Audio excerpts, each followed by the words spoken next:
बरं, मी आजची जी पत्रकार परिषद घेतोय ती पाचोरा आणि भडगाव तालुक्यातील सगळे शिक्षित डीएड बीएड झालेले सर्व जे विद्यार्थी आहेत की जे गेल्या अनेक वर्षापासून नोकरीच्या प्रतीक्षेत आहेत आणि त्यांच्याकडे अनेक शिक्षण संस्था चालक करून बसलेले आहेत की जे शिक्षण संस्था चालक इलेक्शन लढू इच्छितात ते शिक्षण संस्था चालक अशा पद्धतीचे ग्राहक शोधतायत। मागच्या पंचवार्षिकचा मला अनुभव आहे की पीके शिंदे हायस्कूलनी अशाच पद्धतीचा बाजार मागच्या विधानसभेला मांडला होता आणि पाचोरा भडगाव तालुक्यातले किमान 20 ते 25 तरुणांची फसवणूक केलेली होती की ज्यांच्याकडून 15-15, 20-20 लाख रुपये घेऊन त्यांना बोगस अप्रूव्हल दिले गेले होते। ते बोगस अप्रूव्हल शालार्थ आयडी करता नाशिकचे उपसंचालकांकडे सबमिट केले गेले होते आणि सबमिट केल्याच्या नंतर जेव्हा तो विषय मला लक्षात आला त्यावेळेस आपण संबंधित उपसंचालकाला विधानसभेमध्ये आवाज उठवून निलंबित केलं होतं। आता तीच परिस्थिती आलेली आहे की अनेक शिक्षण संस्था चालक विधानसभेच्या रिंगणात उतरण्याची शक्यता आहे। त्यांनी इच्छा व्यक्त केलेली आहे, निवडणुकीमध्ये ते आता कामाला लागलेले आहेत आणि अशा परिस्थितीमध्ये अनेक जो बेरोजगार की अनेक वर्षापासून तो ह्या शिक्षण संस्था चालकांकडे 10-10, 5-5 वर्ष पाणी भरतोय, अशा विद्यार्थ्यांना बोगस अप्रूव्हल मिळण्याची शक्यता आहे, त्यांची लूट होऊन त्यांची फसवणूक होण्याची शक्यता आहे। अनेक विद्यार्थी 10-10 वर्ष पैसे देऊन त्यांच्या मागे फिरताय आणि मग एका हाताने देताय आणि 2-2 हाताने पैसे काढण्यासाठी आमच्या सारख्यांच्या मागे फिरताय। मी आपल्या माध्यमातून पाचोरा आणि भडगाव तालुक्याच्या सर्व बेरोजगार डीएड बीएड झालेल्या विद्यार्थ्यांना आपल्या माध्यमातून आव्हान वजा विनंती करतोय की आपण या शिक्षण संस्था चालकांनी की जे इलेक्शन लढू इच्छिता आहेत ह्या शिक्षण संस्था चालकाकडून होणाऱ्या फसवणुकीपासून आपण दूर राहावं। शासनाने 2012 पासून अशा पद्धतीच्या भरत्या 100% बंद केलेल्या आहेत, परंतु माझा जो अनुभव आहे तो अनुभव असा आहे की या ठिकाणी रिटायर झालेल्या शिक्षण अधिकाऱ्यांच्या बोगस सह्या घेतल्या जातात, रिटायर झालेल्या उपसंचालकांच्या संचालकांच्या बोगस सह्या घेतल्या जातात, बोगस अप्रूव्हल काढले जातात आणि तुमची फसवणूक केली जाते। नंतर मग तुमच्यावर सुद्धा आणि शिक्षण संस्था चालकावर सुद्धा गुन्हे दाखल होतात। मागच्या काळात अशाच पद्धतीने गुन्हे दाखल झाले, नंतर ते गुन्हे कशा पद्धतीने मॅनेज केले गेले हेही माझ्या समोर आहे, त्याच्याकरताही आपण जाणार आहोत।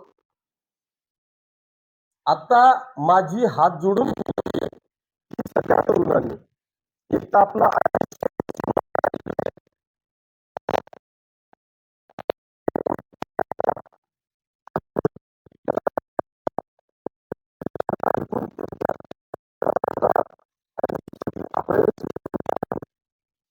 रिकाम्या हाती खाली घरी येतो।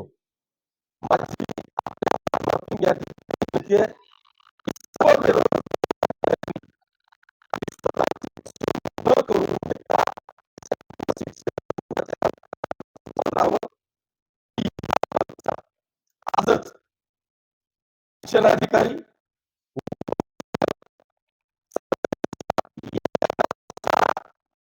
माध्यमातून आव्हान करतोय, तुमचं आणि विद्यार्थ्यांचं नुकसान होऊ नये अशी माझी प्रामाणिक इच्छा आहे। पण हे असं कोणी शिक्षण अधिकाऱ्यांनी किंवा उपसंचालकांनी करण्याचा प्रयत्न केला तर त्याला मी हायकोर्ट सुप्रीम कोर्ट पर्यंत सोडणार नाही. त्याच्यामुळे शिक्षण अधिकाऱ्यांनी हे अशा पद्धतीचं पाऊल उचलताना 100 वेळा विचार करावा.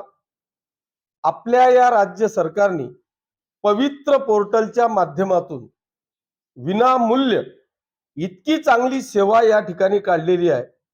मला वाटतं जवळपास 80% जागा भरण्याचा निर्णय राज्य सरकारने घेतलेला होता. त्याच्यापैकी मला वाटतं 70% जागा भरल्या गेलेल्या आहेत. 10% जागा राहिलेल्या आहेत. त्या 10% जागा सुद्धा पवित्र पोर्टलच्या माध्यमातून भरण्याकरता मी या मतदारसंघाचा आमदार म्हणून या राज्याचे शिक्षण मंत्री आदरणीय केसरकर साहेबांना तातडीने विनंती करून ह्या 10% जागा सुद्धा आपण पवित्र पोर्टलच्या माध्यमातून तात्काळ भराव्या, की जेणेकरून जो उच्च शिक्षित आहे तो टॉपचा आहे पण परिस्थिती गरिबीची आहे, तो ह्या शिक्षण संस्था चालकांना लाखो रुपये मोजू शकत नाही, पण आपल्या स्किलवर तो खऱ्या अर्थाने शिक्षक होऊ शकतो. अशा विद्यार्थ्यांकरता तात्काळ त्या 10% जागा ज्या भरायच्या आहेत त्या मोकळ्या कराव्या, अशा पद्धतीचं आव्हान वजा विनंती मी या राज्याचे शिक्षण मंत्री महोदयांना करणार आहे. परंतु कोणत्याही बेरोजगार विद्यार्थ्यांनी आपली फसवणूक होऊ नये, कारण हे 2 महिने हे ह्या लोकांचे अशा पद्धतीचे जे धंदे आहेत की तुमच्याकडून पैसाही जमा करायचा, तुम्हाला सुद्धा कामाला लावायचं आणि तुमच्या माध्यमातूनच शिक्षकांच्या माध्यमातूनच इलेक्शन लढायचं, हा जो काही गोडनच धंदा या शिक्षण संस्था चालकांचा आहे हा होऊ नये. विद्यार्थ्यांची फसवणूक होऊ नये एवढीच विनंती माझी या माध्यमातून आहे.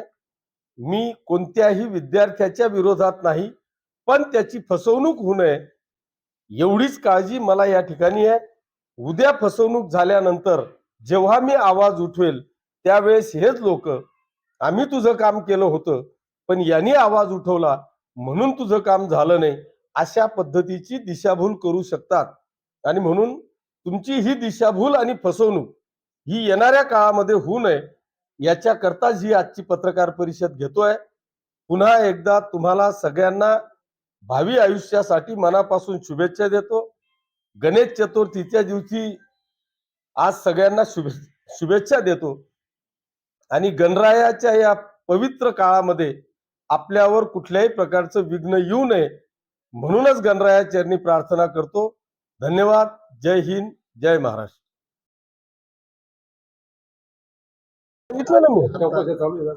आता त्याही चौकशा चालू आहेत. आता सगळ्याच शिक्षण संस्था चालकांची फसवणूक, लोकांची दिशाभूल करणे, गोरगरिबांनी लूट करणे हे प्रत्येक संस्था चालकांचे धंदेच आहेत. त्याच्यामुळे आपल्या तरुणांनी त्यांची फसवणूक होऊ नये याची काळजी घ्यावी.